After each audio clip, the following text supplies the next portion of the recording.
நடிகர் ராமராஜன் இருக்கார்ல, மக்கள் நாயகன் ராமராஜன், அவருடைய படம் ரிலீஸ் அப்படின்னா ரஜினியோட படம், கமலோட படம்லாம் தள்ளி வைப்பாங்களாம். அந்த அளவுக்கு மிகப்பெரிய ஒரு வெற்றி படமாக மாறும். ஏகப்பட்ட ரசிகர்கள் அவருடைய படத்தை பார்த்து கொண்டாடி இருக்காங்க. பெரிய ஹீரோவாக இருந்திருக்காரு. ஆனால் என்னவோ தெரியல, கால சூழ்நிலையில் இப்போ வந்து அவர் சாமானியன்னு ஒரு படம் நடிச்சிருக்காரு. அந்த படம் நல்ல ரிசல்ட்டு. அதுக்கப்புறம் இப்போ எந்த படம் நடிக்கிறாருன்னு தெரியல. உண்மையிலே வந்து அவர் சர்வைவலுக்கு என்ன பண்ணுறாருன்னு தெரியல. அவர்கிட்ட பணம் இருக்கா இல்லையா, கஷ்டப்படுறாரா, சந்தோஷமாக இருக்காருன்னு தெரியல. கடைசியாக ஒரு 3 நாளைக்கு முன்னாடி ஒரு ஃபோட்டோ ஒன்று பார்த்தேன். ஏதோ ஒரு ஆர்டிஸ்ட், அவங்க ஒரு கேரக்டர் ஆர்டிஸ்ட் பண்ணுறவங்க, அவங்க மட்டும் ராமராஜன் அவருடைய பிறந்த நாளுக்கு கூட நின்று ஃபோட்டோ எடுத்திருந்தாங்க.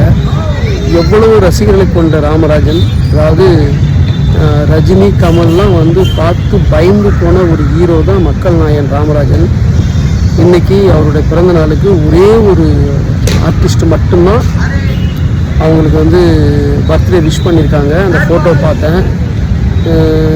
எனக்கு தெரிஞ்ச ஒரே ஒரு விஷயந்தான், என்னுடைய ரொம்ப அன்பான வேண்டுகோள், ராஜ்கிரண் மாதிரி படங்களில் நல்ல நல்ல கேரக்டர் ராமராஜன் பண்ணலாம். ஏன்னா அவருக்கு ஒரு பெரிய ரசிகர் வட்டம் இருக்கிறதுனால அந்த ரசிகர் எல்லாமே அவரை ஸ்க்ரீனில் பார்க்கணும்னு ஆசைப்படுவாங்க. அதனால் அவருடைய கொள்கையை மாற்றிக்கிட்டு படங்களில் நல்ல நல்ல கேரக்டர் பண்ணலாம். அது சர்வர்களுக்கும் ரசிகர்கள் சந்தோஷப்படுத்துறதுக்கு உதவியாக இருக்கணுன்றது என்னுடைய அன்பான வேண்டுகோள்.